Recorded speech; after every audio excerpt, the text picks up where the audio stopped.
Good evening, folks. Welcome to the live stream. I hope you're all very well tonight. We have Killer moderating. Thanks so much, Killer. We have Enzo the God. Great to see you. We have John O'Sullivan once again. Great to see you, John. Tiny Demolition Lover. Hope you're well up there in Scotland. We have Colin. Great to see you. We also have Jean T. Great to have you on. Who else have we got tonight? We have Norflinger. Great to see you. Katie. Great to have you on. Sean. Great to see you. Raven 1983 Witch. Great to have you on too. Tilly's Mans, great to see you. We also have Chatty Rat. Hey. Also Robin, great to see you. Robin Torre Past.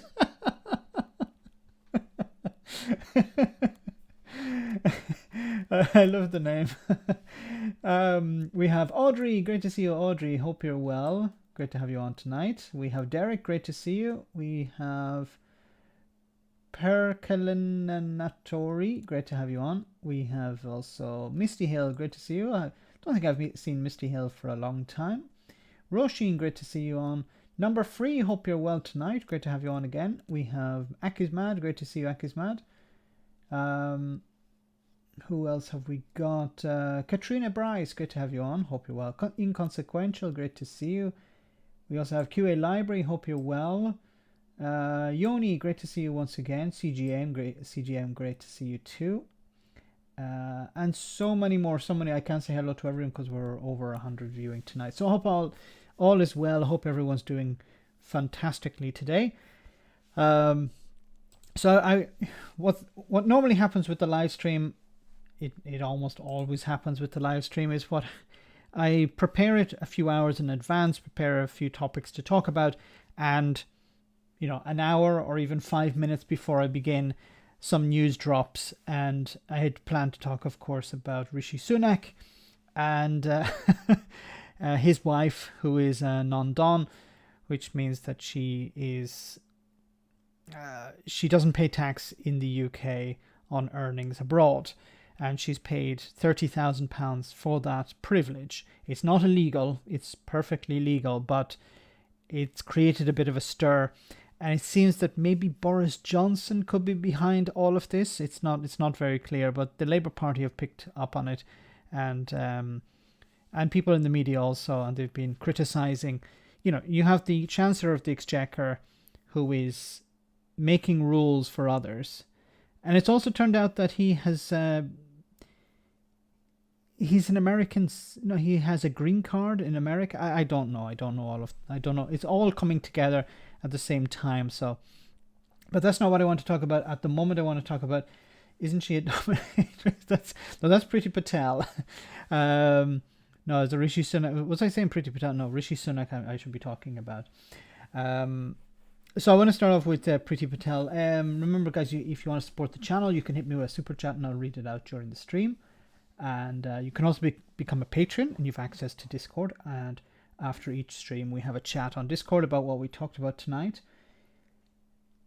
But let's start off with Priti Patel. Priti Patel apologizes for low number of Ukrainian refugees arriving in the UK.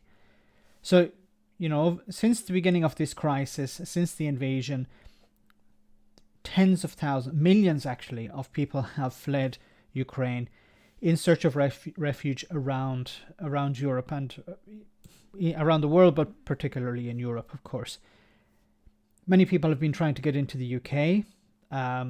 At the beginning, the UK government said, yeah, we'll let in as many as possible, but you need to have a visa, and you can apply.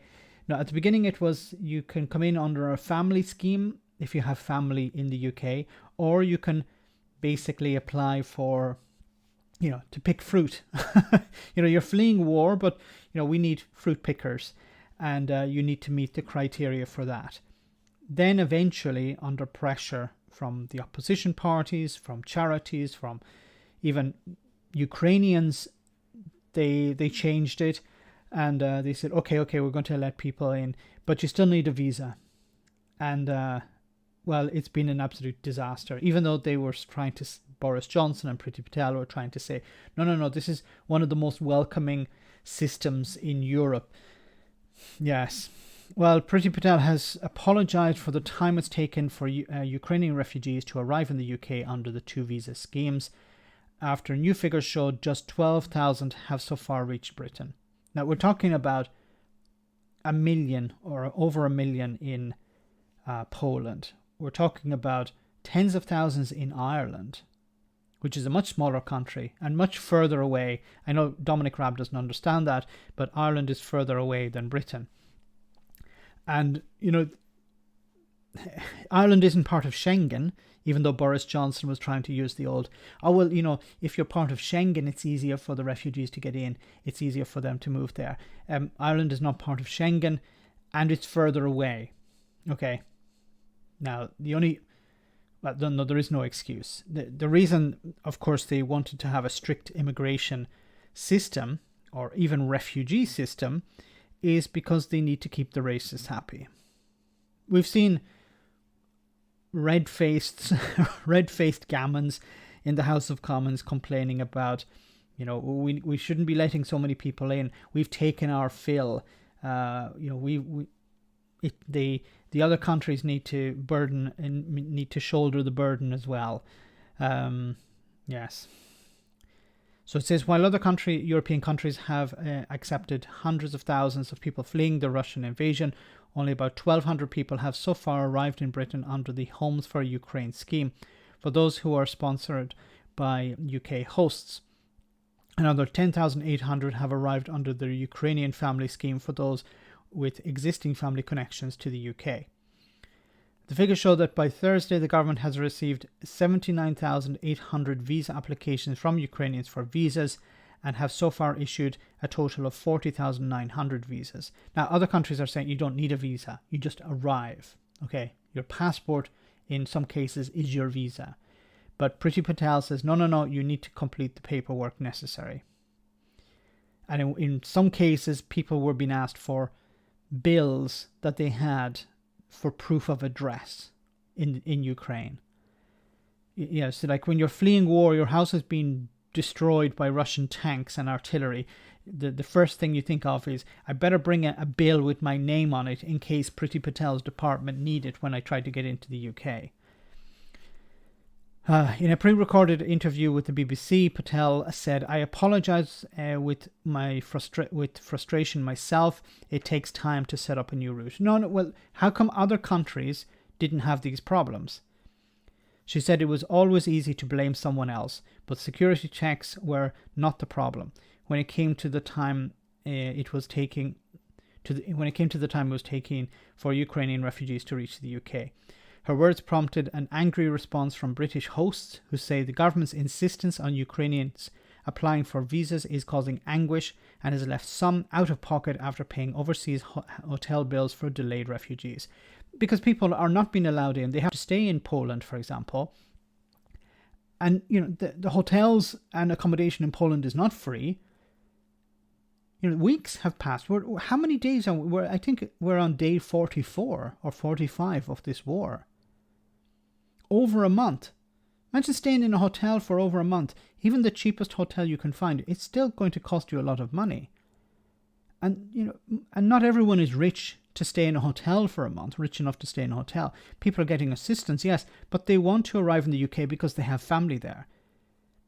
It's the Home Office that's creating the problem, not the British people. The British people want to open their doors to these refugees.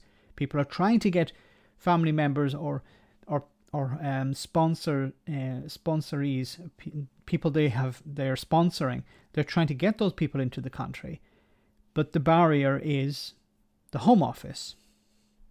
Remember, unfortunately, I think we have to link a lot of this to Brexit, because the Brexit mentality was we close the border, unless it's the virus, we close the border to people coming in. Doesn't matter where they're coming from, doesn't matter their situation, we have to keep the border as closed as possible. We have to appear as tough as possible because we don't want to piss off those people that voted to leave the European Union to take back control of borders. Otherwise, if they see us doing a bad job for them, not a bad job for the refugees, a bad job in regards to controlling the borders, quote unquote, they're going to go and vote for UKIP, or they're going to vote for the BNP, or they're going to go and vote for Nigel Farage's next outfit. Manchunian, thank you so much for that super chat. Just going to listen while I play my simulator game. Keep up the amazing work. I'm officially addicted to watching your videos. Thank you so much for that. Sorry about the addiction. Learning so much from you, and thank you so much for that. Very, very kind of you for that super chat. Greatly appreciated. Enjoy your game, and you can listen to me in the background. Thanks once again. A senior Russian official was sent to a notorious Moscow jail in retribution for poor Ukrainian intel, experts say. I just saw today that there's going to be more mobilization. 60,000 Russian troops are to be mobilized. It seems what's happening is there's been a withdrawal from Kiev and from the north and the west to the east, to the Donbass region.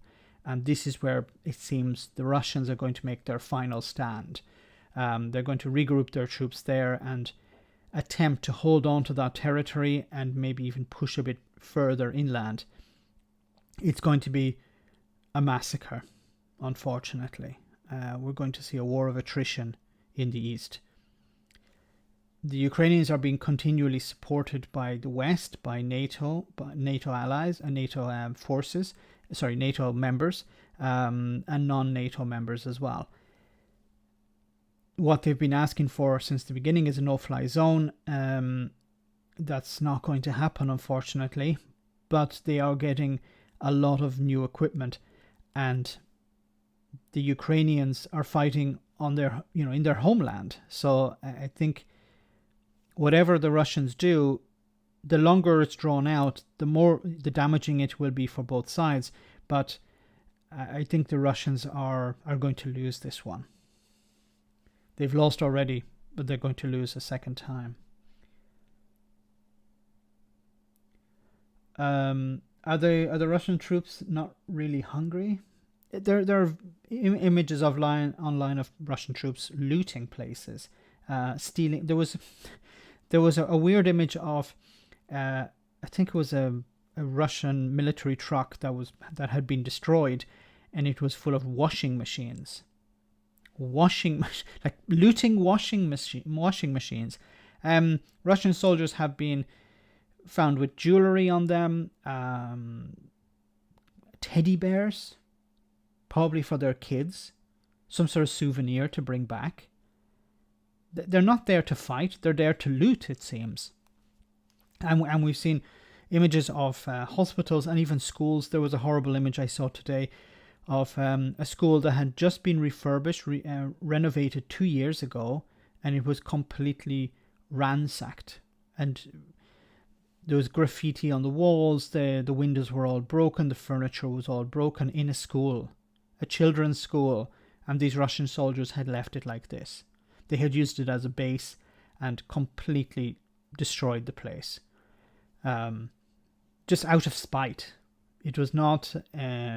It wasn't that the building had been targeted or hit with artillery or anything. It was they had taken it over and then just trashed the place. You claim to be there to liberate people from quote unquote Nazism, and then you trash the place. What a way to show how you're the good guy. Yes, like you go into the enemy territory. Why do you need to trash the place? Obviously, it's to render it useless to the people who have to come thereafter. These soldiers don't care about nation building. They don't care about building bridges with the local population, because most of them probably believe, look, I'm going to be here for a couple of weeks and then I'll be back to my home village in Russia after a tour of duty. But I don't care about what happens here, obviously. We were here, see. Here's key. Anyway, back to Priti Patel. Her words prompted... Yes, Lauren Corbinishly, a mental health nurse who has been waiting 21 days for the government to issue visas to a Ukrainian family in Poland, said Priti Patel's apology is an insult to the thousands of people like me who are waiting to hear or receive their permission to travel letters. Empty words. We are still financially funding my family in Poland, and there is no end in sight. I was a Tory voter once upon a time. However, after the visa scandal and the way I've been treated, along with many others, I will not vote for this appalling party. Not vote again. I don't know if she's Ukrainian, maybe not with that name, but okay. Good if you're not voting for the Tories again. I don't know why people would vote. I don't know how people could vote for the Tories and be open to welcoming refugees. That just doesn't sit with me. The Tories are not the party that are generally welcoming of refugees. The opposite. Kelly Bibb, an event manager, has sponsored a psychiatrist from Kiev and her 2 daughters who are staying in a village in western Ukraine while they wait their visas. Several families in her village in Hertfordshire applied to sponsor 11 refugees on the 23rd of March, and just 1 visa has been issued so far. There are 11 people and 1 visa has been issued since the 23rd of March. What is the problem here? The problem is that there aren't enough staff to process the claims, the visas, to issue them. And the Home Office doesn't want to hire extra staff because they have to maintain this toxic environment. So I want to show you this clip where Priti Patel was challenged about this, and wait you hear what was actually happening on the ground.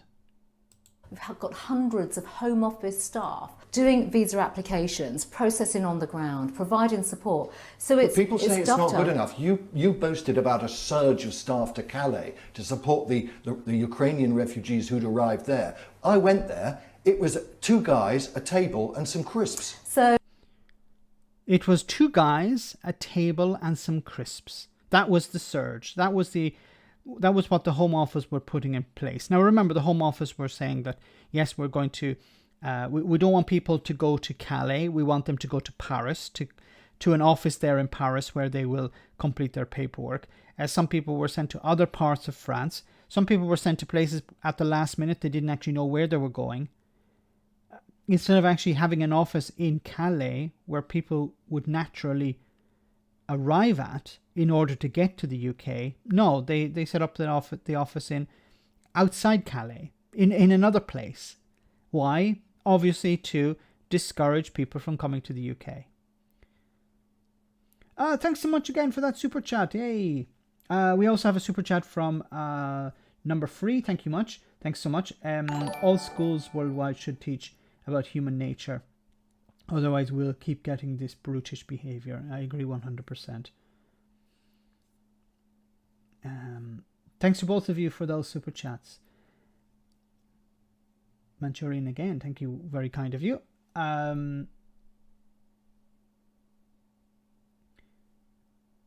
Sunken cheek bones, hips are grown very wide, and she apologized. I think she's very ill and about to leave politics for health reasons. Wow. So Mark, first of all, there's no boasting that's taking place. Let me just be clear about that. We have a centre in France. We have Acris that was set up as a bespoke centre. There's no boasting. But you're the party who keeps saying, we're the most welcoming. We've welcomed more people than any other part of Europe. Boast, boast, boast. And then she's saying, no, we're not boasting. Is this lying or is it gaslighting? So that is our Home Office staff there. And by the way, that's done in conjunction with the French government. We've got hundreds of... So eventually after this, she apologised. But how much is a Tory apology worth? You know, she may apologise, but Boris Johnson will never apologise. Now, I want to move on. That's so much for Priti Patel. I want to move on to Rishi Sunak. At least they had crisps, Max. Yes, I guess at least that.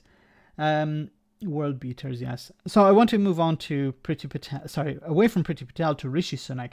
So Rishi Sunak is in a bit of bother at the moment because he told people, look, we need to increase national insurance contributions because we need to pay for the NHS. I'm doing everything I can to help people who are struggling with the cost of living crisis, even though I'm worth between 150 and 200 million pounds, and my wife is richer than the Queen. Now, information has come out that, as I said at the beginning of the stream, Rishi Sunak's wife, who's richer than the Queen, is a non-dom, so she's non-domicile in Britain, which means that she lives in Britain, I think, for a period of time, but she doesn't pay tax on earnings. She only pays tax on earnings in Britain, but not on earnings outside Britain. Now, she, of course, she's the daughter of a billionaire, and she owns part of a company, or she has shares in a company that is currently operating in Russia. Okay, Infosys, I think is the name of it. And she's doing quite well for herself. And in order to apply for non-don status, you have to pay £30,000. So obviously, if you're expecting to earn a huge amount of money and have to pay a huge amount of tax on that, a way around this, it's a loophole. A way around this is to have non-don status, where you don't have to pay tax on incomes from abroad. And probably most of her income is from abroad. So she lives in number 11. I think it's number 11, or she lives on Downing Street with Rishi Sunak. And she's able to avoid paying tax. Now, I just want to show you, this is Nadine Dorris, very clever lady. This is her writing on Twitter. Play the ball, not the man or his wife. So people have been, the Tories in particular, have been criticising the Labour Party and others for suggesting there's something not right about all of this. Now, once again, Rishi Sunak's wife is not breaking the law. This is a loophole, or it's a way of allowing people to make huge amounts of money abroad and not declare it, or not have to pay any tax, I should say, in the UK. There's been a bit of a U-turn, but I just want to show you what Keir Starmer had to say about this before we hear about the U-turn. Everybody is struggling with the cost of living crisis. The prices are through the roof, wages are through the floor. The Chancellor has chosen to increase taxes.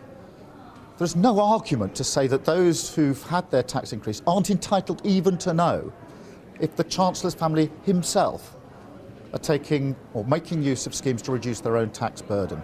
That isn't about he's right here.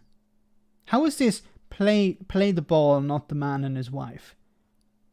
He's not playing the wife or playing the man. He is playing the ball. He's saying there's a problem here. He's not saying he's doing anything illegal or she's doing anything illegal.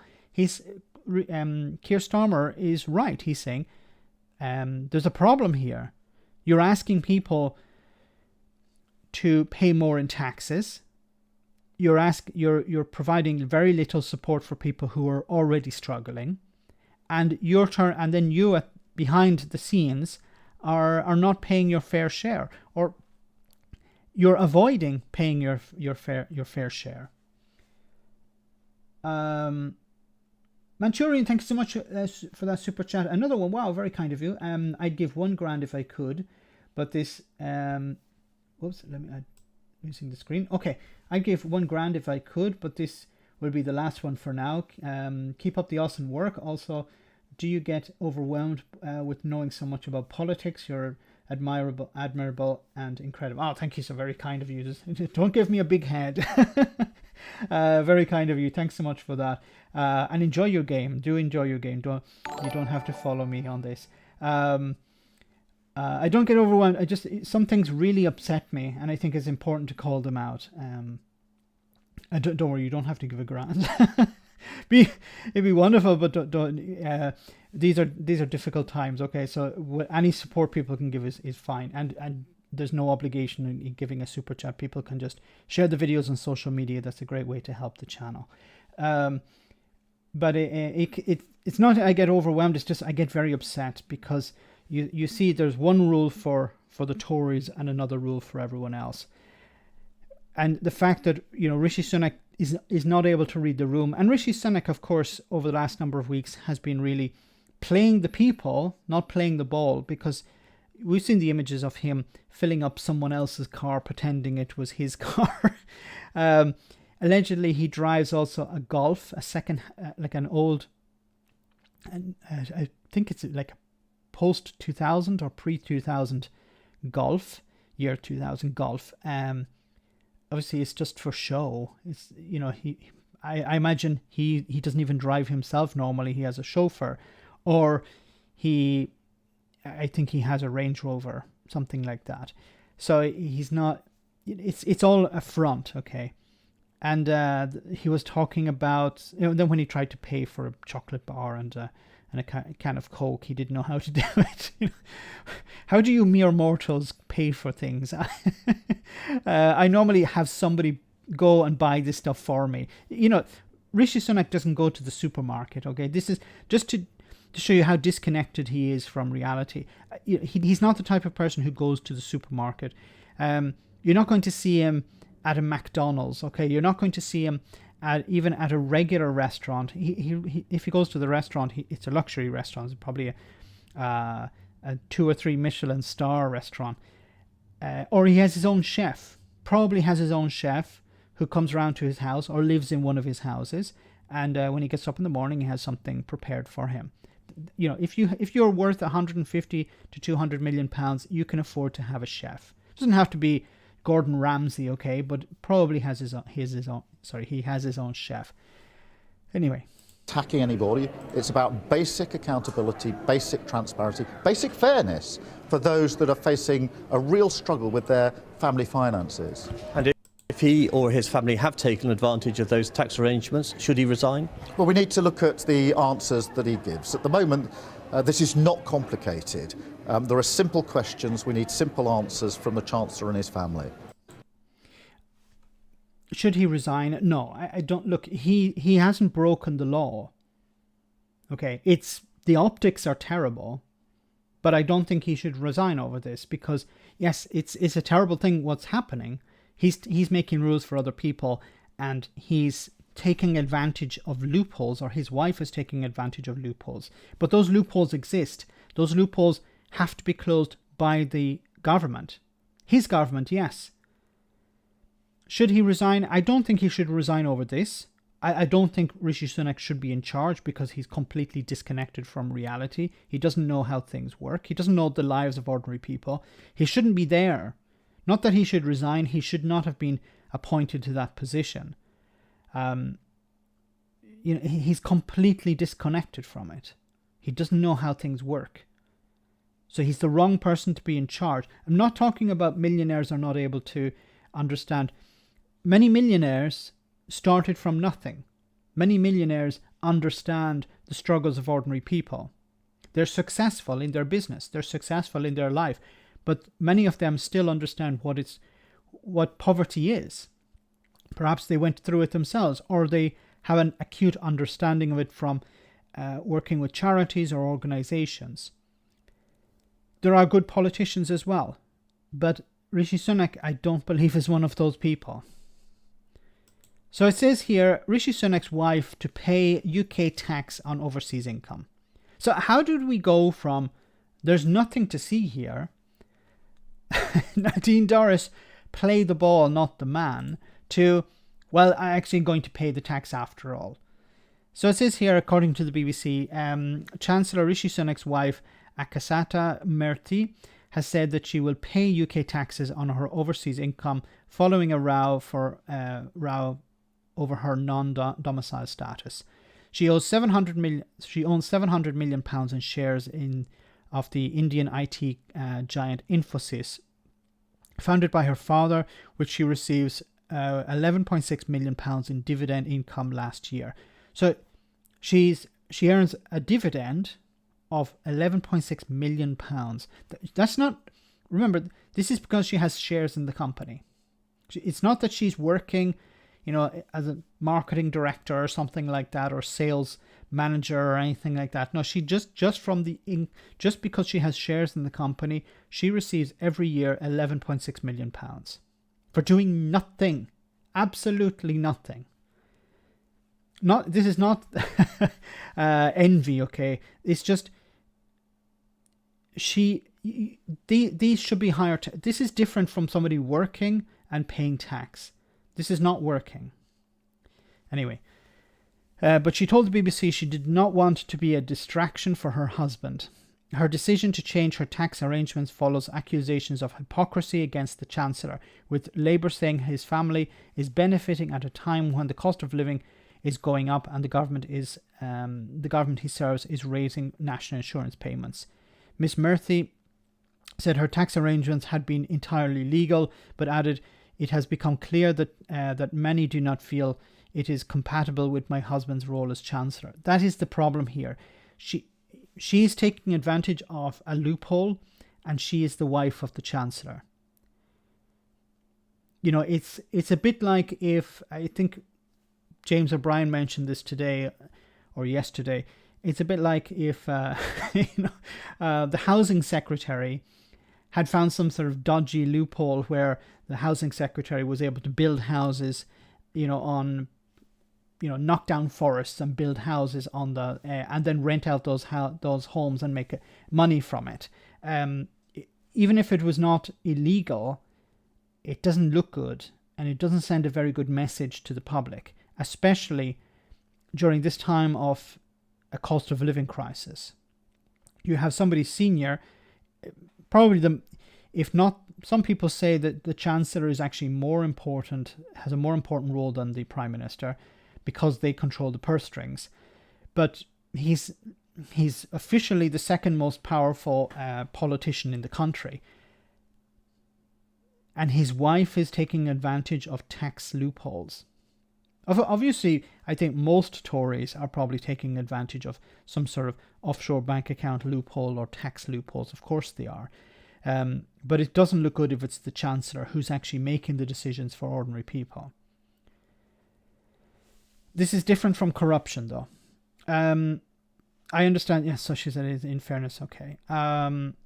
Sunak has accused political opponents of smearing his wife to get at him, but this isn't smearing. A smear would be something untrue, but there's nothing untrue about this. Miss Murphy will retain her Indian citizenship and her non-Don status, which, as the BBC revealed, allows her family to avoid paying inheritance tax in the UK, which at current valuation could amount to £280 million. So now the Exchequer has an extra £280 million. Isn't that good? She'll survive, okay? She's not going to be living on the street. She's not going to have to, sell one of her homes and move in permanently into Downing Street. She'll be okay. If you're able to turn around and pay £280 million, and just from one day to the next, it's not a huge problem for you.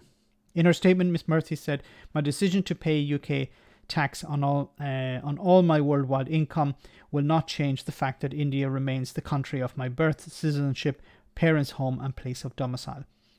She said she would now be paying UK tax on all of my income, worldwide income, including dividends and capital gains, whereas wherever in the world that income arises.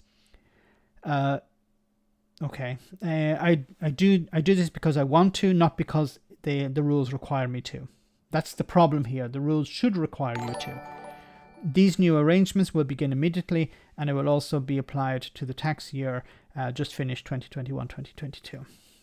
Her decision to pay UK taxes on her worldwide income comes on the same day it was revealed that she and her husband retained their rights to live and work in the US by having green cards, which requires holders to consider the US as their permanent home for more than a year after Sunak became Chancellor in 2020. So Rishi Sunak became Chancellor in 2020, and in 2021 he still regarded the US as his permanent home. What's this thing about Brexiteers not wanting to be ruled by foreign bureaucrats? Okay, we need to leave the EU because we don't like to be ruled over by foreigners. And then Rishi Sunak, his permanent address was in the US, and he was the one making all the decisions, financially decisions for the UK. Okay. Gareth McDonald, great to have you on the stream. Thanks so much for that super chat.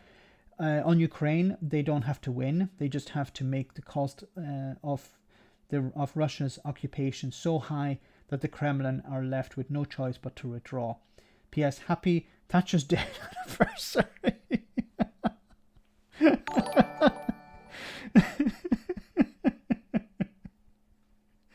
Happy.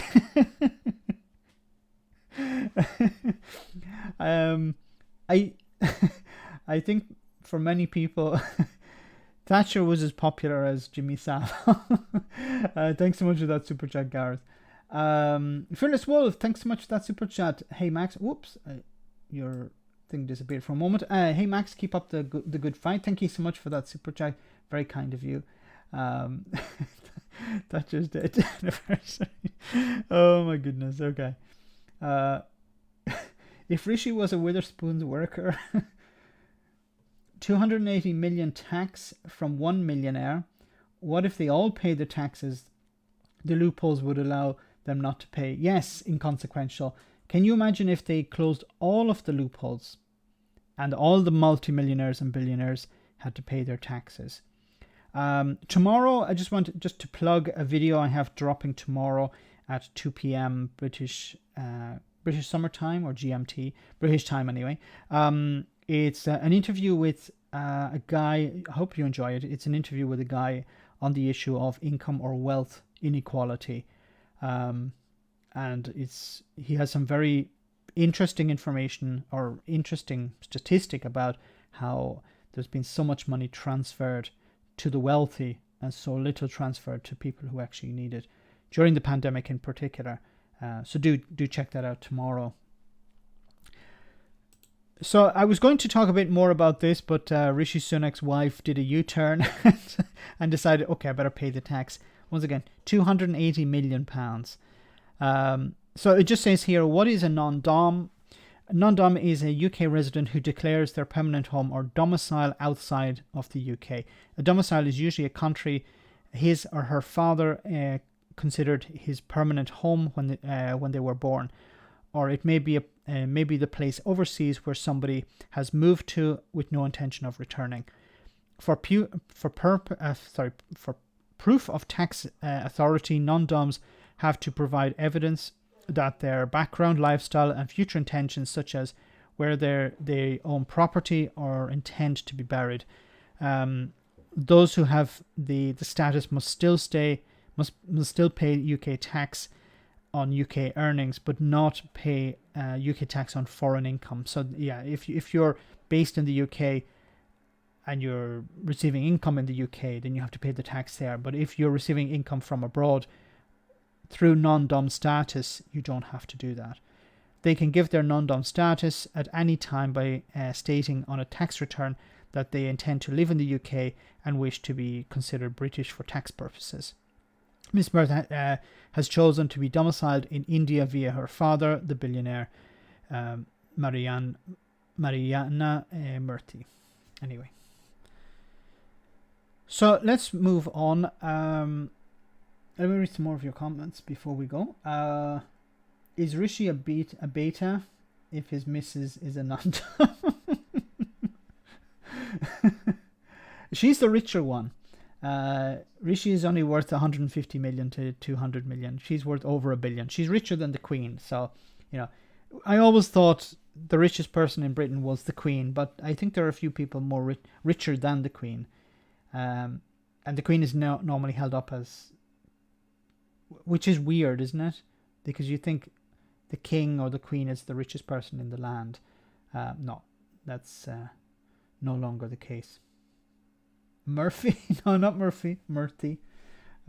Murphy's Irish. No, she's Indian. So I want to move on. I was going to talk a bit more about that, but I want to move on. So a story that's not getting a lot of traction is a Brexit story. And it says here, this from a few days ago, it says, Dover locals fed up of Operation Brock M20 traffic misery as town brought to a standstill. So we've seen images online about how, probably most of you have seen these images, where there are long queues of trucks. Here we have it here. Let me see if I can bring it up here. You can see here, this is from the 8th, from today.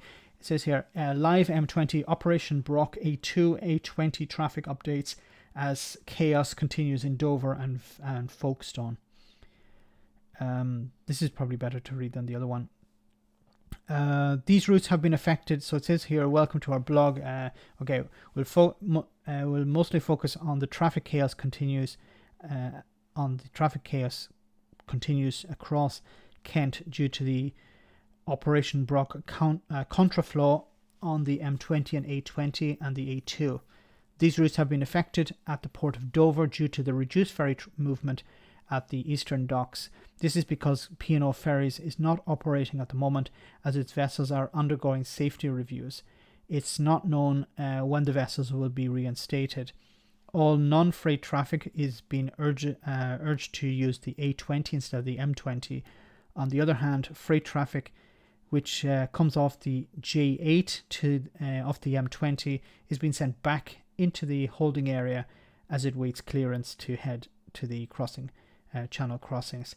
And of course, it's not just if some of the ferries are not operating, the other ones have to pick up the slack.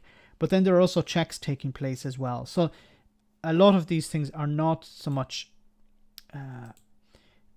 These are not only about the ferries not operating, but it's also about the checks taking place. And of course, this is all piling up in Dover, and the people of Dover are not too happy about it. So chaos in Dover caused by Operation Brock has affected businesses and residents alike. Last weekend saw misery on the M20 due to the culmination of events that made traffic come to a standstill. It's important to remember a lot of these problems have been going on since the beginning of the year, so it's not just about P&O ferries. Along with weather problems, there were ferry shortages caused by P&O suspending services, the ongoing red tape caused by Brexit, yes, and holiday makers travelling due to schools being closed and the Easter holiday approaching. So you have the Easter holiday, you have Brexit, you have the P&O ferries, and then you also have weather problems as well. So some ferries are not able to operate during the weather problems. As a result, Operation Brock was implemented to deal with the huge volume of freight. So Operation Brock is a way of moving traffic around, moving it onto other roads in order to try and ease up the tension, ease up the traffic problems at Dover. The system was originally developed for use of a no-deal Brexit. Remember a no-deal Brexit? Oh, those were the days. And it's used to supplement Operation Stack. Are there such operations on the other side of the channel? During cross-channel traffic problems, one truck driver told Kent Live he was stuck in traffic jams for over 30 hours. And then what happens if you're stuck in traffic for 30 hours? Bottles and bags of you-know-what. And they're dumped along the side of the road. But Dover locals said that the chaos has negatively affected them, even when they aren't driving in the traffic jams. Sue Lockwood, 66, said she has lived in Dover all of her life and that last weekend was the worst traffic she had ever seen. She added, "The traffic 100% affects me. My daughter has a sweet shop in Biggin Markets, and she couldn't get to work last weekend, and I had to walk to work. Whenever anything in Dover, we end up gridlocked, but last weekend was particularly bad." Two women wished to remain anonymous, fumed. The authorities knew something like this could happen. So where are they? Who's going to actually take responsibility for this and sort it out? Well, the problem with all of this is that the government don't want to take responsibility for it because, well, it's Brexit and we don't want to take responsibility for Brexit. And the problem also is that the MP for the area, Natalie Ehrlich, doesn't believe Brexit is the problem.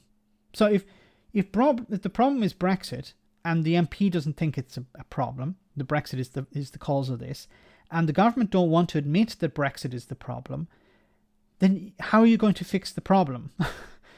There was always traffic congestion in Dover, but with Brexit and P&O acting like a bunch of bastards, probably, bad weather, holidays, it was obvious the weekend would be bad, but these systems have been in place, don't seem to do anything to help. And there's also a new problem, it seems, or not a new problem, but a problem, an ongoing problem as well, is the IT system seems to be on the blink.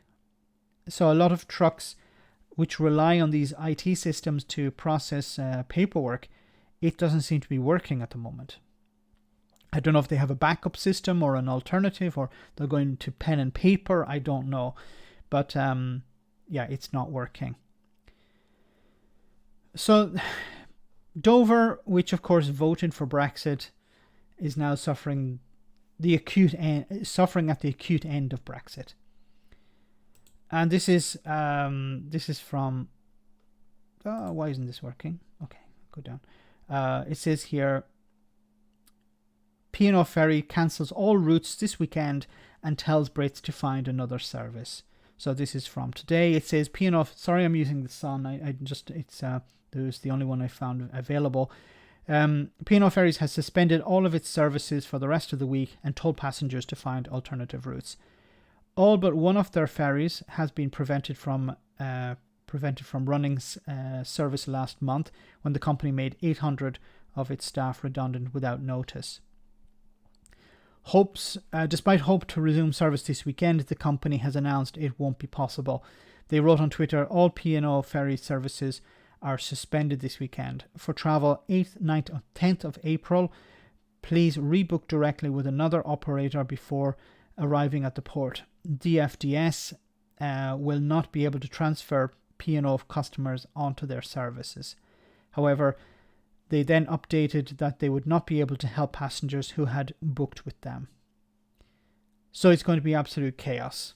So hopefully nobody is relying on P&O and nobody is relying on travelling through Dover. Let me read some more of your comments. There is no backup IT system, but loads goods tax can be paid 5 days before and up to 5 days after the travel date. Okay, so that's good to know. So at least if the system isn't working, they can at least they can still operate. They can still continue to move goods, but 5 days later they need to have the paperwork in place. Dinghies to France, just swim, and Brexit means backstroke.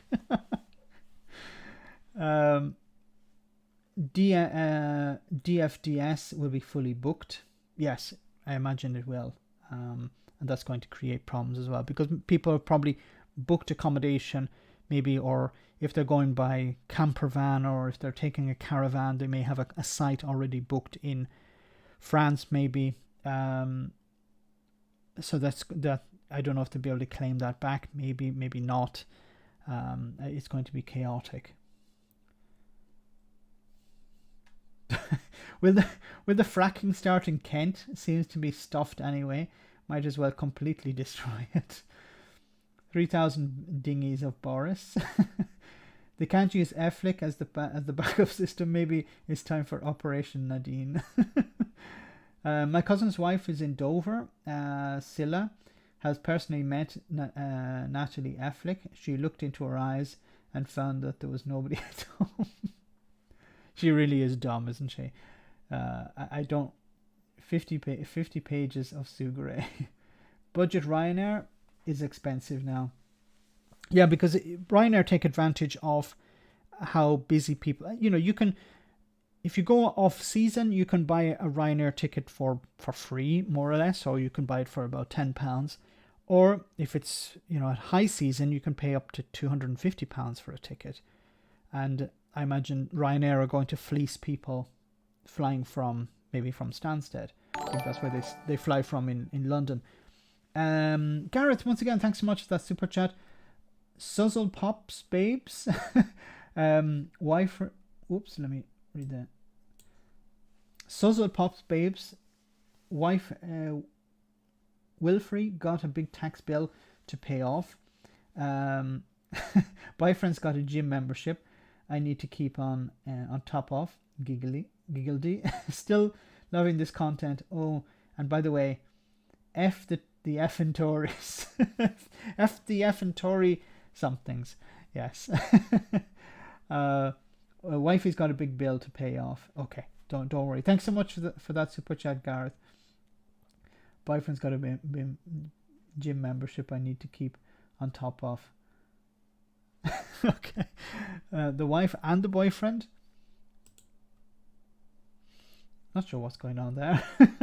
Shame on you, shame on... Oh, they mean me. Yes, that was naturally Affleck. So guys, it's about halfway through the stream. I just want to take a break for a comedy moment. And I hope you enjoy it. And we'll be back in just a jiffy. Bring it up here.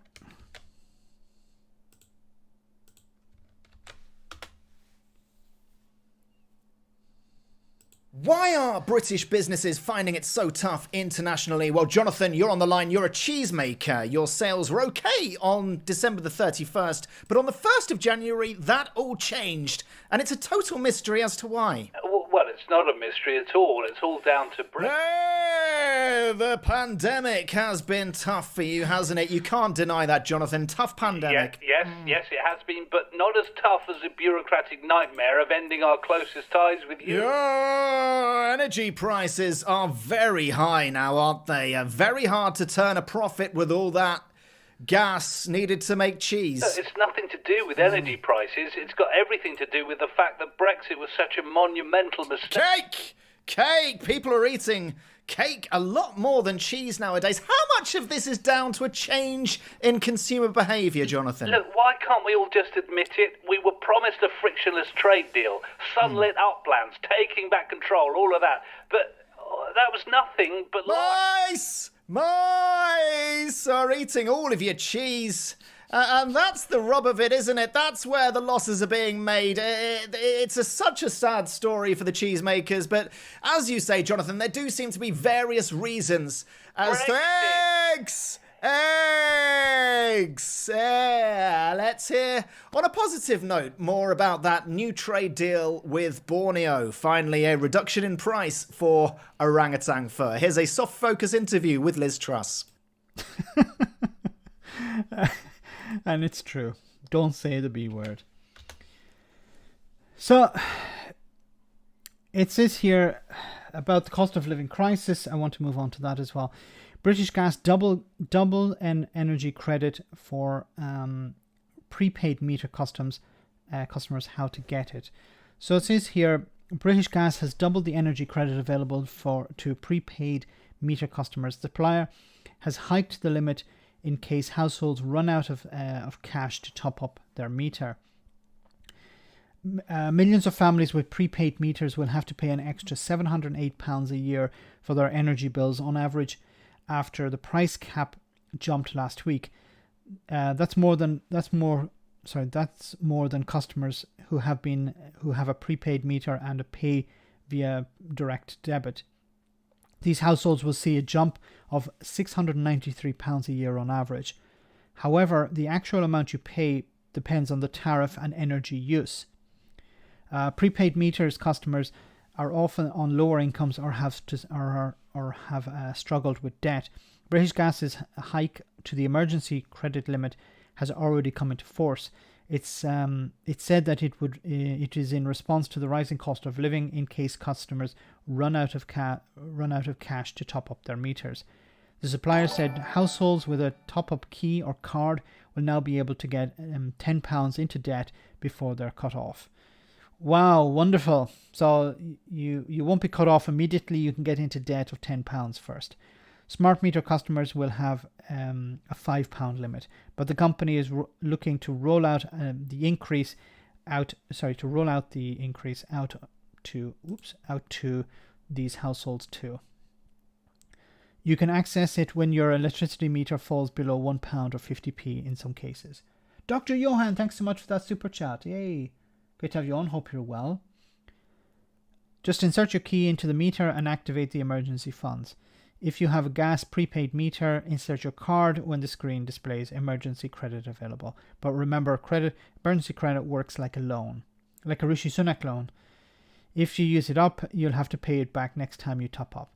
This means that you've dipped into your emergency pot by £5. The next time you top up by 20, you get £15 in credit. If you don't top up, you'll be without an energy supplier until you add more funds and repay the debt. Now, I don't know if this is true or not, but as far as I know, it's not permitted by law to cut people off from their gas. So people will build up a bill that they have to pay eventually, but it's illegal to cut people off. I don't know if that's true or not. If somebody in the chat knows, so the landlord pass on the extra cost to the tenants. Guys, don't worry, and not to worry. It's a levy, not a loan. A Tory said so. Yes, and we've all seen that. My direct debit for dual fuel practically doubles at the beginning of April, when I came off the good fixed rate tariff. And yeah, there was a massive jump over at the end of March to other services, or to go out. I think it was Martin Lewis who was telling people, go and get a meter reading now so you can have it set from the 1st of April. I think a lot of people tried to do that. Maybe not everyone was able to. In the past, when the prices went up, the prepaid meters, you still had to pay back and what you used before they come round to change the price. They cannot do it now, so the price is fixed. Only water. A levy holds back the water. How come they're all swimming in debt? With the meter, it just stops if you don't put credit in. So yeah, so it's not that they're cutting you off, it's that it's run out, which is a sort of, because I imagine if you have a direct debit payment, they can't cut it off by law. But if you have a meter, well, the meter runs down to zero and you can be cut off. Robert, great to see you on the stream. Hope you're well. In Spain, the poorest get something like £100 per month extra, no loans. This is what needs to be happening. People need to be given a grant, not a loan. A grant of up to £500. Because what Rishi Sunak is doing is he's saying, okay, we're going to give everyone a £200 loan that they all have to pay back. Now, I'm usually an advocate for a UBI, but what's the point in giving everyone a loan when many people don't need it? And what's the point in giving everyone a loan when many people don't want it? It's not optional. You have to take it. They can cut it off if they get an order from the magistrate. But that, I probably imagine that takes time, or maybe not. It doesn't. It depends on the magistrate. It depends on the queue. Anyway, let's move on. So that's going to be something that's going to run and run. Just want to move on to, let me see. We'll talk a little bit about Ukraine. I want to show you this clip. You will have seen the words of Dmitry Peskov, the spokesman for Vladimir Putin, yesterday. I mean, first and foremost, your reaction to what he said to Mark Austin. Firstly, well done for Sky to securing that interview. It was important for us to hear the diet of news that the Russian people are experiencing. We, as you reported, must brace ourselves, I think, for more horrors to be revealed, more war crimes to be exposed as Russian troops withdraw. But the spokesperson, Dmitry Peskov, was very, very clear. This is far from over, and there is another dark chapter soon to follow. So there's some big questions for NATO and the West. Our confidence is no doubt building. We're improving on our decision-making to take risk. But I make it very, very clear, there's so much more we need to do. We continue to leave Ukraine to do all the heavy lifting. We need to provide greater weapon systems and stop having simply daft arguments about whether weapon systems are indeed defensive or offensive. Yes, this is Tobias Elwood. What's happened today is that a senior government official in in Moscow, or a general, I don't remember which it was, came out and said, it's not going well. The war is not going well, in a sense. It's been tragic. We've lost a lot of troops. Now, this is interesting because the rhetoric up until now was, now we're doing really well, we've secured our objectives. Now, this could be an attempt to play mind games with the West.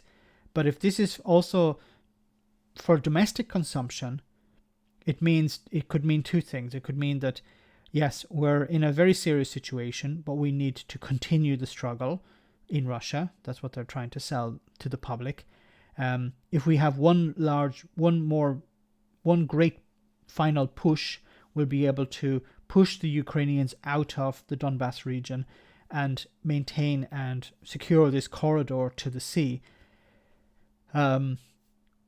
That could be what they're trying to do. Or the alternative is we need to prepare for a withdrawal. But I think it's more the former than the latter. What's going to happen next, as far as I can see it, is a focus on Russia in the Donbass region and indeed in Odessa. And Odessa is a critical port in the south. If that falls, Ukraine will become landlocked.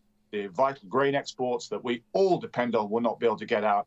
But more importantly, Putin will be able to declare a win. What we should take away from that Peskov interview is the fact that Putin is very secure in his job. He's not scared of any war crimes. He's not scared of breaching the Geneva Conventions. In fact, he's taken advantage of the West's timidity.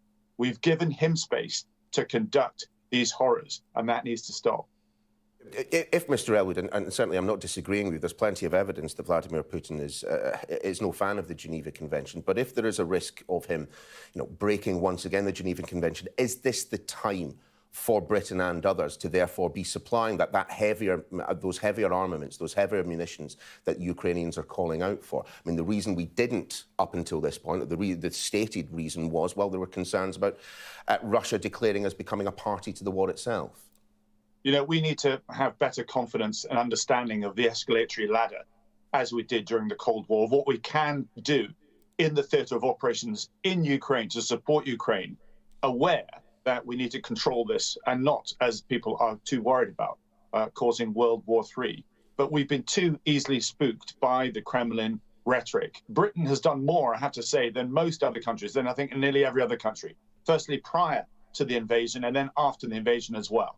But because NATO itself won't give the blessing, won't endorse greater hardware to be put in, we're now seeing a public bidding war between countries like the Slovak Republic, putting in the tanks, Poland wanted to put in MiG aircraft, Australia now sending in APCs, and indeed Britain as well. This shouldn't be done in the public gaze. This should be quietly done behind the scenes.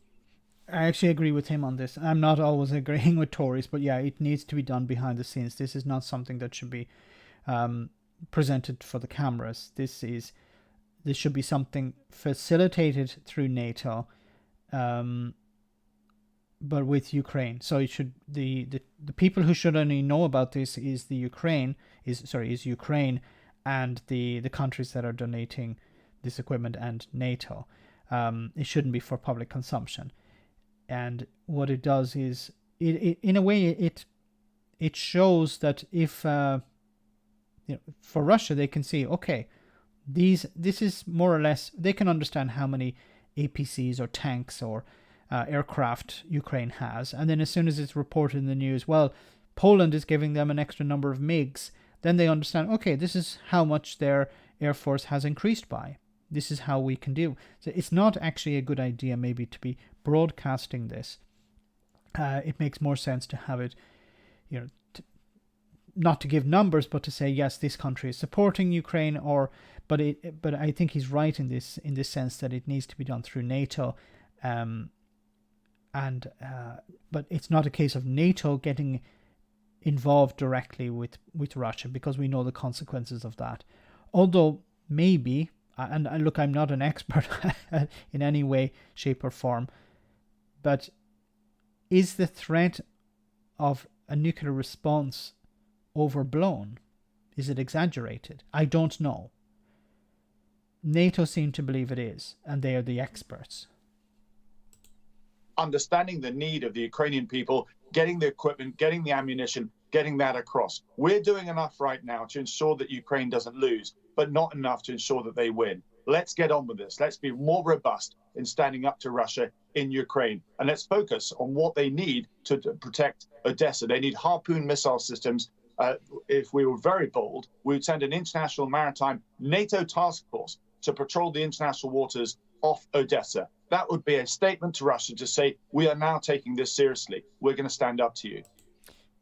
I don't know, but what's the difference between that and flying aircraft, NATO aircraft, over Ukraine? Isn't there a risk that, a tit for tat could take place, and that a NATO ship could be sunk by the Russian fleet, or a Russian ship could be sunk by the NATO task force, or military vessels there? I think I don't see really any difference between sending ships to international waters, NATO ships, and sending NATO aircraft over Ukraine. I mean, NATO, of course, one supranational organisation, another is the United Nations. And yeah, Russia has been ejected from the UN Human Rights Council. But if you look at the vote there, 24 countries voted against, 58 countries abstained. Perkelenatori?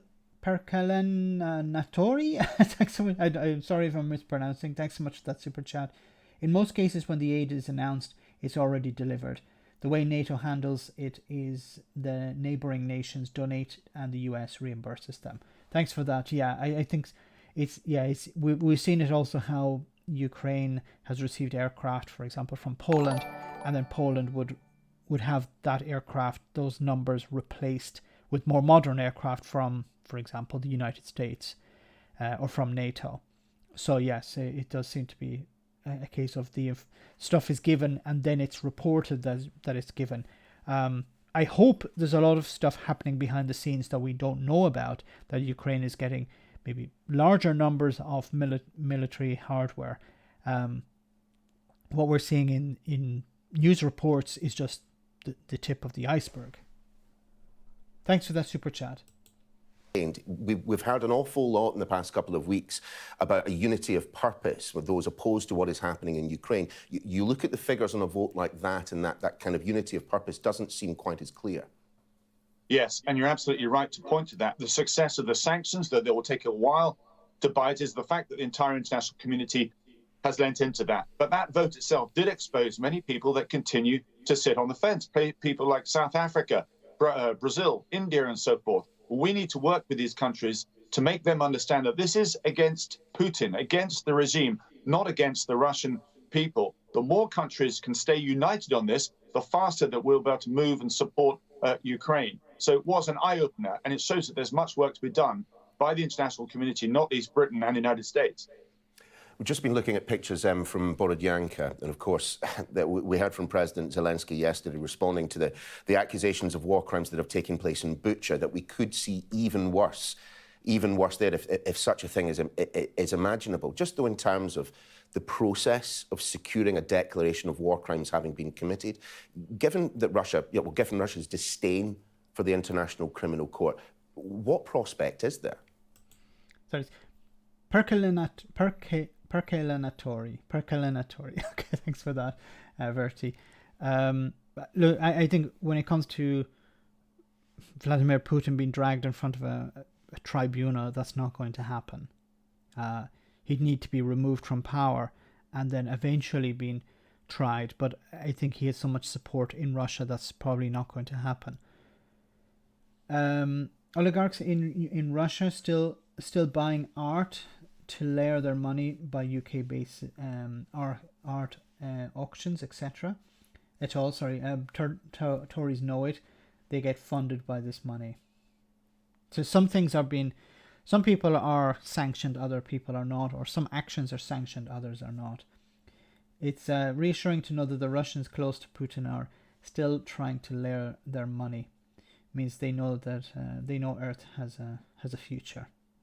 That's good to know. That's a very positive spin there. So they know that he's not going to nuke because we're buying art. So we know that because, you know, after a nuclear war, a Picasso is worth, you know, is worth very, very, very little. It's not worth anything. No one's going to, maybe because there will be no money. So food will be more important. Food will be much more expensive. Putin's power base, I believe that will ultimately be dismantled from within. I hope that's the case. I hope it is a case of it being, because it will be the safest outcome. There are problems that it would create a power vacuum, but I think it'd be filled by different groups around the world. Now, what my fear is also is that you could see Russia collapse, the Russian Federation collapse, and different parts may seek independence as independent states, a little bit like what happened after the fall of the Soviet Union, and how the West will respond to that. There, you know, what's to stop Poland, for example, from retaking parts of Russia that were lost after the war? Mr. Peter KJ, thanks so much for that super chat. Belodia,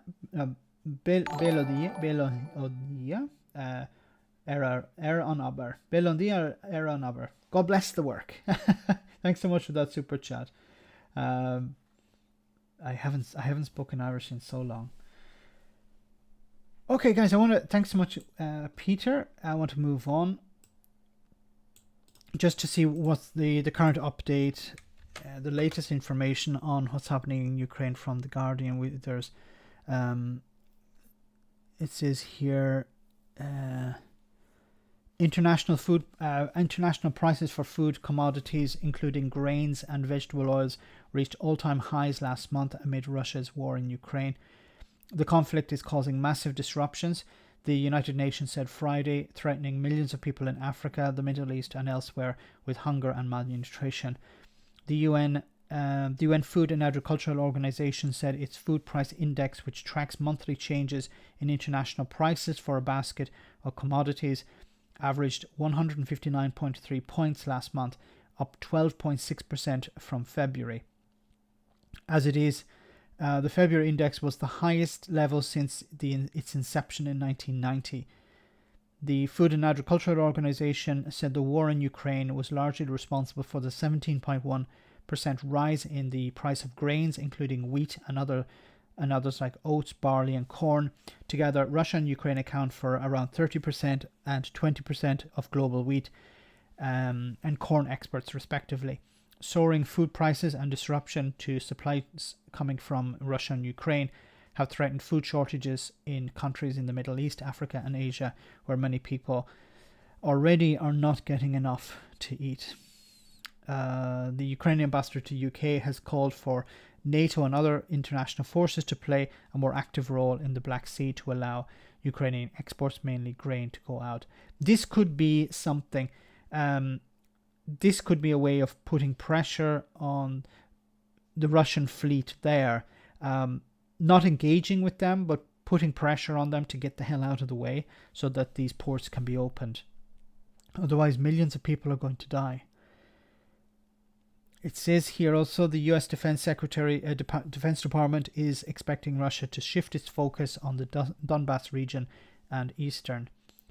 It says here, according to John Kirby, the press secretary for the U.S.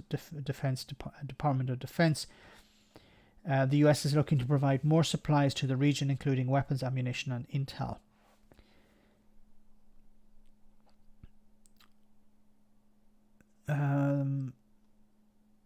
It says Human Rights Watch says the Russian government has already made it abundantly clear that it has no use for any facts regarding the protection of civilians. This is just one small further proof of that. There are some weird videos coming out from the Russian propaganda machine as well. It says here, bizarre comments from Maria Zakharova, the Russian FMA spokesperson. Even cookbooks were banned in Ukraine. Why? Because They couldn't share the borscht recipe.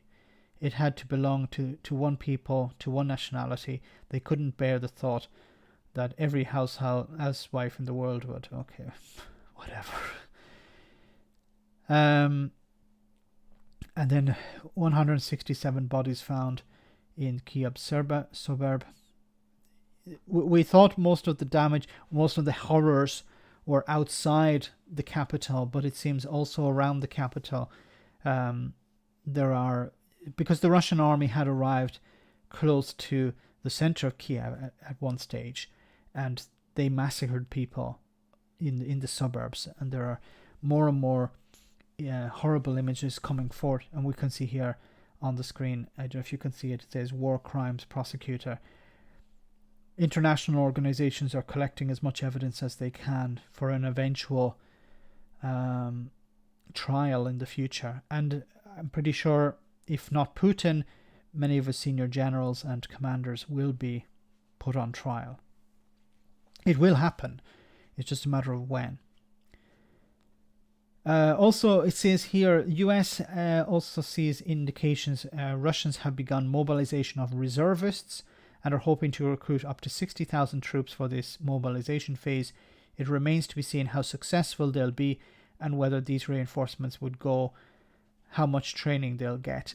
So it seems that the Russians want to start another offensive before the summer, because what's interesting I read online is that they need to avoid the summer because of leaves. What am I talking about? When the trees are fully in how do you say not blossom, but when they have fully grown all their leaves, it actually creates a perfect spot for people to ambush tanks and military vehicles. So you actually have more cover. It's easier to engage in guerrilla warfare that way. So the Russians want to avoid a war in the summer because it would make it even more difficult for them to operate. They want to do it as quickly as possible before the trees are fully in bloom or whatever, in leaf. Thank you very much, Jamie. In leaf, not in bloom.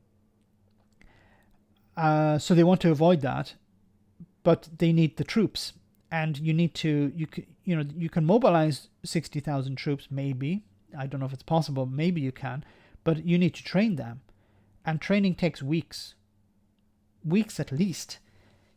And so probably what's going to happen is these troops will be brought on as soon as possible. They probably won't be fully trained, and they're going to get slaughtered because they're not.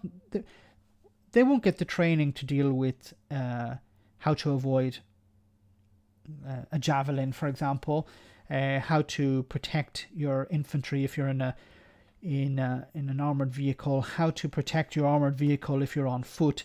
They're not going to get the sufficient training, and they're going to get completely wiped out. You can send in 60,000 troops and you'll come back with nothing if they're not trained properly. And then, of course, if the main force what's even worse about this is that the main force that went in the first wave were badly equipped. They had bad food. They had food that was out of date. The vehicles they had were badly maintained. Normally, the first wave would have the best equipment. The Russian response seems to have been the opposite. We'll keep all the good equipment in the second wave. I think that they must be doing that because what they sent into battle in the first wave were badly trained troops using bad equipment and with bad supplies, and they were being picked off. Now, what the next wave is going to confront is they're going to see highly trained, battle-hardened Ukrainian veterans of the first wave with even more equipment, even better equipment, and being able to use that equipment to a better ability, because you're going to have Ukrainians who started off in the first wave learning how to use these javelins and other tools, these other weapons. Now they know how to use them. They know the tactics. They know the best place to fire from, how to fire them, the best tactics to use. And now they're going to confront another wave of Russians who probably don't know what the hell they're doing. Russia not recognizing the ICC doesn't make it any less real. Does it, Sue Gray? And things... So what's interesting also is the European Commission President, I forgot, I was about almost to miss this. The European Commission President Ursula von der Leyen pledged to offer Ukrainian President Volodymyr Zelensky a speedier start to his country's bid to become a member of the EU. Von der Leyen handed Zelensky a questionnaire which will form a starting point for the EU to decide on membership for Kiev. She visited the country today. She met with the Ukrainian president, and she visited the site where a mass grave was discovered. She was horrified by that, and I hope that's going to encourage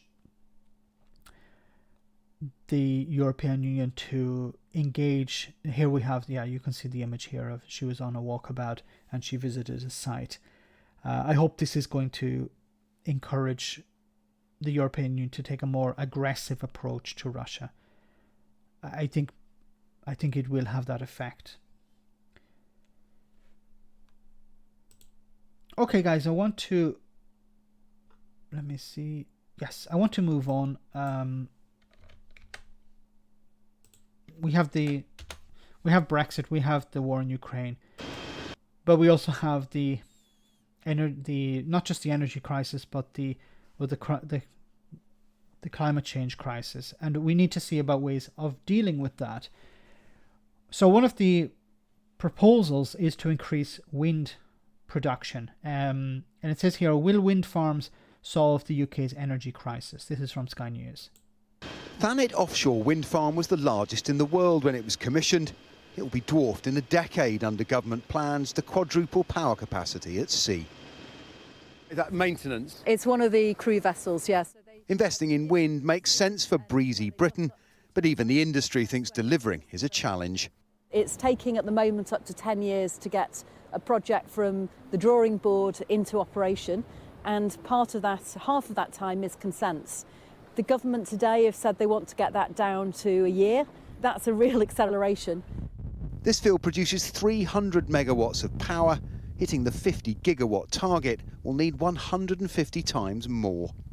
The government wants there to be enough of these to power every home in the country by 2030, and on days like today, wind is an abundant commodity. But to underwrite this bet on renewables, we'll still need fossil fuels. There'll be new North Sea oil and gas licences and a massive investment in nuclear power. And none of this will bring down bills in the short term.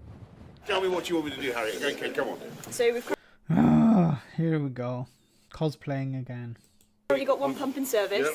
The Prime Minister was at the new Hinkley Point nuclear reactor to emphasise his faith in a still contentious technology, promising to approve the equivalent of 8 more in as many years, though not how to pay for them. This is about tackling some of the mistakes of the past and making sure that we are set well for the future. We're no longer subject to, we're never again subject to the vagaries of the global oil or gas price. We can't be subject to blackmail, as it were, from people such as Vladimir Putin. Onshore wind is the fastest, cheapest route to renewable energy, but new developments will remain blocked, with few exceptions, following pressure from Conservative MPs. This is where the pump is, in here. The best way for consumers to cut bills and emissions is to cut consumption, with new technology like air source heat pumps. Yeah, no gas bills to worry about, and I believe they've gone a lot more, up a lot, so I would know that. So yeah, I'm saving up for me holidays now. Okay. But yeah, technology is a way out of this. For example, heat pumps, which can be, for example, powered by solar panels on the roof. So they heat a water tank, a massive water tank, and this distributes heat around the house. So you don't actually need a boiler anymore. You don't need a gas boiler. So you can create energy independent homes as well. But it requires massive investment. Think about how much money was given to the private sector during the pandemic. £37 billion was given to Dido Harding. Can you imagine if you spent that £37 billion on renewable energy, retrofitting homes, providing heat pumps instead of boilers in people's homes, solar panels on rooftops, invest more in renewable energy like wind and hydroelectric, for example.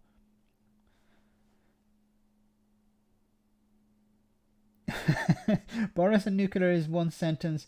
In one sentence is something I need I need to hear or experience. I never need to. It's not something I need to hear or experience. Hydrogen is the future for UK gas networks. But a problem with hydrogen, I think maybe for certain applications, but not for cars, for example, or transport, because there are issues with that. Captain Soundbite. He's out to help out.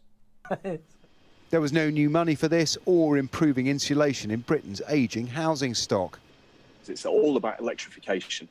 So whether it's from nuclear or offshore wind or onshore wind or solar panels, we've got to electrify society. It's the way we escape, the way we make this the last fossil fuel crisis the UK has to suffer. So, in a sense, look, I'm not a fan of nuclear. I think there are huge problems with it. The waste, and also who would run it. You know, I don't like the idea of the Tories handing it off to one of their mates, handing it off to a company who donated to the party. That would not be the right way to go. You know, there are risks over security, there are risks over the fuel, and also the uranium needs to be sourced from, well, where do you think? Russia. I think most of it is sourced from Russia, or it's developed. It's refined there. So that's a problem as well. Now, correct me if I'm wrong, but as far as I know, a lot of the uranium comes from Russia. So yeah, you're getting off oil and gas, but you're buying some of the raw materials for your power plants from there. Well, thanks once again. Would you ever do a live stream on you live, watching a live House of Commons P&Q? I would love to see you react and talk about specific stuff that you watch. Yeah, I'd love to do that. I might. That's a great idea, actually. I might. I don't know when I could do it. Well, the next P&Qs, I think, is... Well, they're on a break for a couple of weeks, I think, so it wouldn't be next week. But yeah, this is a really good idea. I'll definitely look into doing that. P&Qs is normally at 12, I think it is. So it wouldn't have to be for a long period. It's normally for about half an hour, maybe with Boris Johnson and Keir Starmer going back and forth. So yeah, that would be certainly an interesting one to do. I'll see about doing that. A live stream with P&Qs.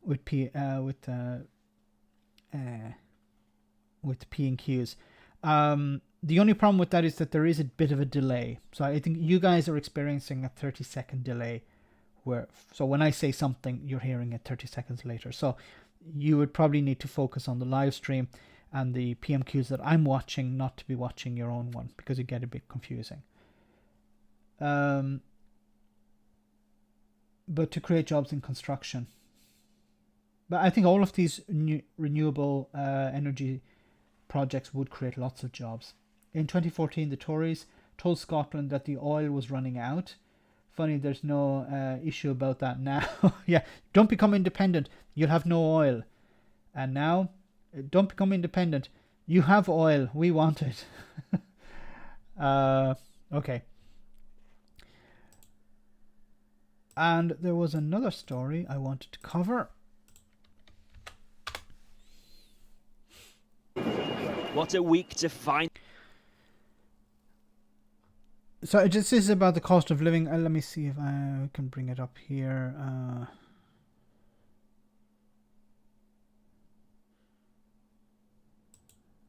Slashing household energy bills. He's baffled. No, it's not here. Sorry. Pay their bills now. This laundrette in North London has served the community for 60 years. Anya says it's cheaper now for her customers to do their laundry here than at home, but that might change if they're forced to push rising costs onto the customer. I think looking at the tax side of things, is there any tax reliefs like they did when the pandemic was here? Rates relief, something like that, to sort of try and get you through the period of uncertainty. But again, it goes back to that they knew this was coming. And why did they leave it? Is the business going to survive this year?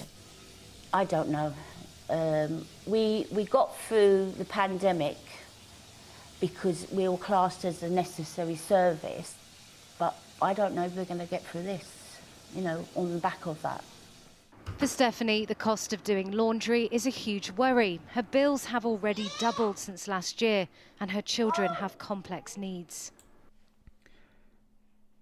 Manchurian, thanks so much for that super chat again. Wow, you're very kind tonight. Thank you so much for that. Run for Prime Minister. You've got my vote. Addictive and genuinely fun to watch. Thank you very much. Very kind of you. Run for Prime Minister. I don't know if the Tories would allow that or the Labour Party. I know my good friend Graham Hughes. I think he stood for the Liberal Democrats at one stage. I think the closest I could get to a parliament would be maybe the European Parliament, but I'd have to stand here in Italy, so I don't know if any party would be willing to have me, and I don't think you guys would be able to vote for me in that. Thanks for that. It's not unusual for me to do 3 or 4 loads a day. You know, his bedding, you know, my daughter's bedding, loads of, you know, lots of clothing. It's just constantly. There's not a time, day or night, that my laundry is not in use. I mean, we can't afford to make any more cuts, really. We don't have a social life. We don't go out. I'm having to, you know, think very carefully before I turn on the heating. It's been a very cold snap recently, and I've been scared to turn my heating on. The heating is off for half-term at Queen Elizabeth Girls' School, but keeping the school running is still on head teacher Violet Walker's mind. Even replacing a light bulb is tough these days. Money is tight. Well, we've got about a year left of our Gazprom 3-year contract. Gazprom is the Russian state-owned energy giant, and until recently, one of the recommended suppliers for public institutions. We've been advised by the DFE to terminate contracts as long as we can ensure value for money and it's legally compliant. But because we've been locked into a 3-year contract, there's no way that if we terminated the contract, we would find any deal that was as near value for money as that one has been. This is terrible. So schools were advised by the government department, to sign a contract with Gazprom, the Russian, as you heard here, the Russian provider. Now they're being told to end their so this is where the rhetoric of sanctions meets the road of reality, where, you know, contracts have been signed, and then this school, what are they going to do? Well, they've switched off their gas usage, their heating. Let's hope that the weather doesn't, you know, there isn't a cold snap. But it puts them in a very difficult spot. What they're going to have to do is find another supplier, and that supplier is going to charge more. So the school will have less money, and they're going to have to cut it from somewhere else. I'm not criticizing the government for imposing these sanctions on Russia, but this is where these are the consequences. Now the alternative is to help the school, to give them more funding. All schools more funding. But the Tories don't want to do that either. And what impact? Unless it's a private school. What impact is this going to have on the school? That's going to mean cutting costs somewhere else. What we need is some financial support from the government, really. It's great to be looking to the future and having an energy strategy, talking about nuclear energy, but what we need now is support for schools on the ground. For Violet, like many, impossible choices are being made, and today's long-term plan is of little help to her now. I hope when she meets with parents, she would explain to them why this is happening. Okay, the Chancellor the guy that represents the party that many of you voted for is imposing this upon us. Now, in order to pay the bills, I have to cut somewhere else, and if I cut somewhere else, it's going to impact the students. Well, the Business and Energy Secretary has given a series of interviews today to mark the government's new strategy. However, his department said that neither he nor any of his ministers were able to speak to Channel 4 News. Well, isn't that a surprise? The government are cutting off Channel 4 News, like the school has been forced to cut off their gas supply. I am joined by the leader of the Liberal Democrats, Ed Davey, who was Energy Secretary under the Conservative Lib Dem coalition in 2014 when Russia annexed Crimea, and he warned then about European reliance on Russian gas supplies. Ed Davey, is the lesson from that people weren't listening to Ed Davey? Well, you can draw that lesson. I'm particularly worried about people's bills. The government have had two... Actually, Mega Hairy Bum raised a very valid point. All the posh schools are registered charities, tax dodge. Well, Rishi Sunak could turn around and take away all of their charity statuses tomorrow. But then Rishi Sunak wouldn't do that because he donated £100,000 to a private school which probably has charity status. So that, once again, this is what I mean by the problem with somebody like Rishi Sunak in charge. It's not because he's rich, it's because he does not care. Take away this tax status from these schools. Make them pay the full rate of tax. Collect that money and hand it to the public school, to the state schools. Public school is another name for private school because they're open to the public, whatever. To the state schools. Take that money and give it to the state schools. Lift them up. Allow them to pay their bills. But then, of course, the Tories won't do that because many of the Tories went to private schools.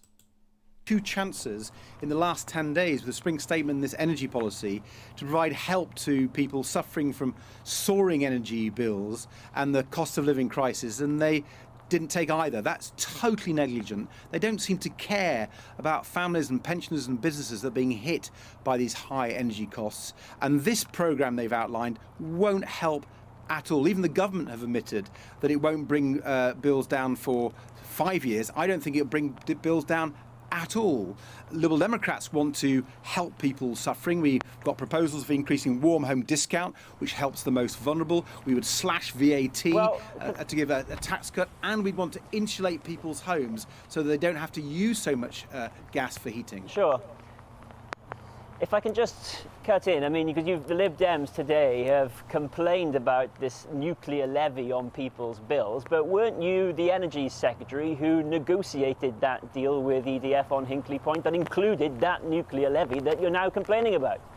A totally different levy, actually. The great thing about the deal we did is that nothing's paid for years. What the Tories are doing is putting a levy on now. So before any power is produced, people will be paying lots of money up front. You were in favour of a levy on people's bills back then.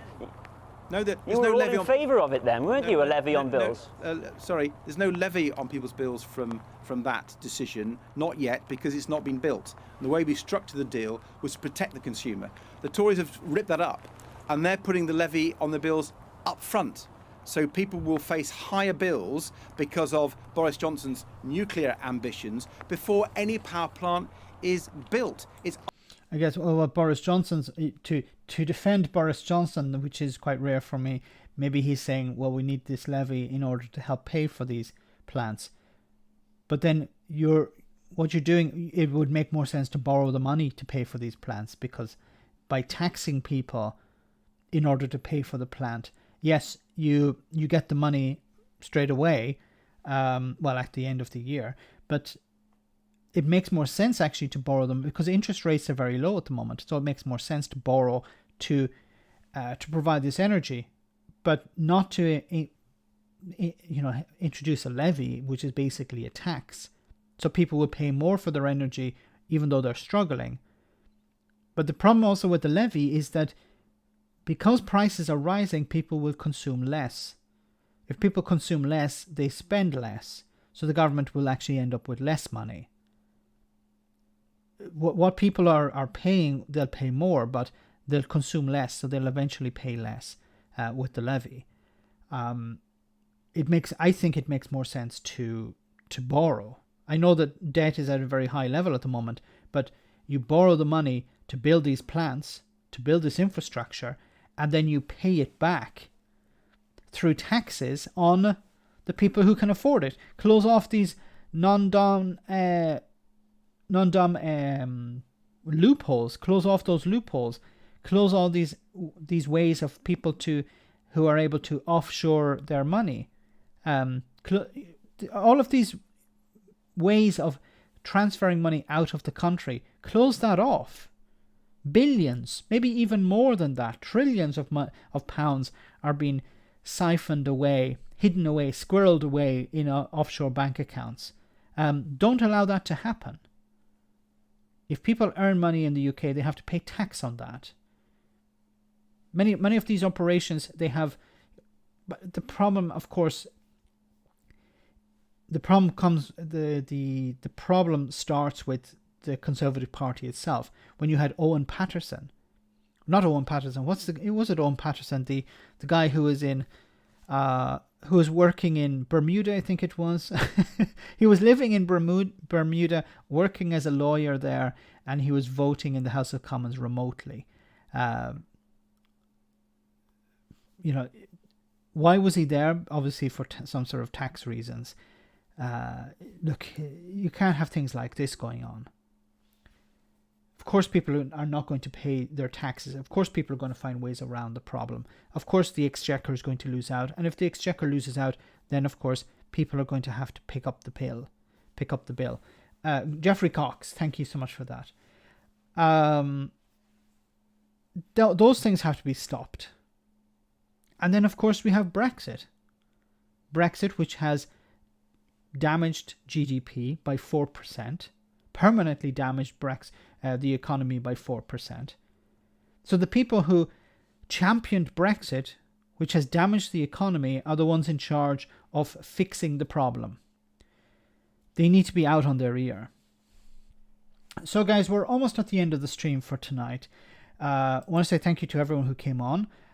Before we finish, we have our one for the road. Let me just read some more of your comments. Jeffrey Cox, yes, thanks very much for that.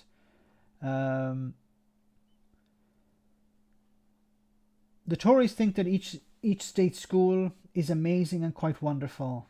They can balance the books while waiting for nukes to burn all the pages fuel. Very good. We Scott's dog, great to see you on the stream tonight. The traditional system of government is utter crap. It simply doesn't work for the country as a whole. We should use computer models of the economy to help us make decisions, for example. I actually agree with that. I think computer systems would work much better than the current people in charge, because you could actually say, okay, of course it requires the programmer to put in something like an equality algorithm to try and create a better society through some sort of algorithm. But then that could be taken advantage of by very sinister elements. So I want to say once again, thanks to everyone who came on tonight. Thanks so much for the super chats. Greatly appreciated to everyone who sent a super chat. So many wonderful people tonight on that. Remember, I'll see you on Sunday. Remember the Sunday brunch. We have some new guests also again on Sunday.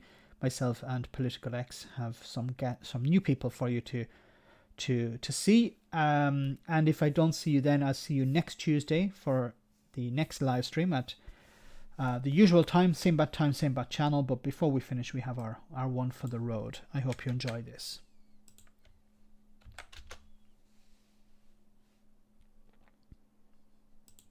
Election. Manchurian, once again, thank you so much for that. One for the road, I hear. No worries. Have a great weekend and keep up the incredible work. Thank you. Thank you so much, Manchurian. And you keep up the wonderful work, whatever you're doing. Have a great weekend. And thanks once again. Excellent result in the by-election, eh? Good old FPTP. What? You know, our old friend, FPTP. FP. The name I gave my first racehorse. First past the post. Yes, Ironically, he always came second, unlike us. Well, I think there were probably a few factors. Brexit resentment, low turnout, the vaccine rollout. Yeah, short-term stuff. FPTP's the real winner. What do you mean? Well, did you see that bloke on the news saying he's always had a Labour MP, but everything's still getting worse? Yes? FPTP gives people the illusion that their local representatives have power, when really it's all about who's in the majority. Unless there's a hung parliament. Ah yes, that brief window when it looked like MPs could actually do something. They thought those days would last forever. Like a toddler eating a cake, giving no mind to what it's going to turn into later. So that's why people voted for us. Well, put it this way. Imagine your football team is always losing. You can either keep supporting them and hope they get better, or you can switch sides and enjoy the feeling of winning for once. But politics isn't football. No, you're right. People really care about football.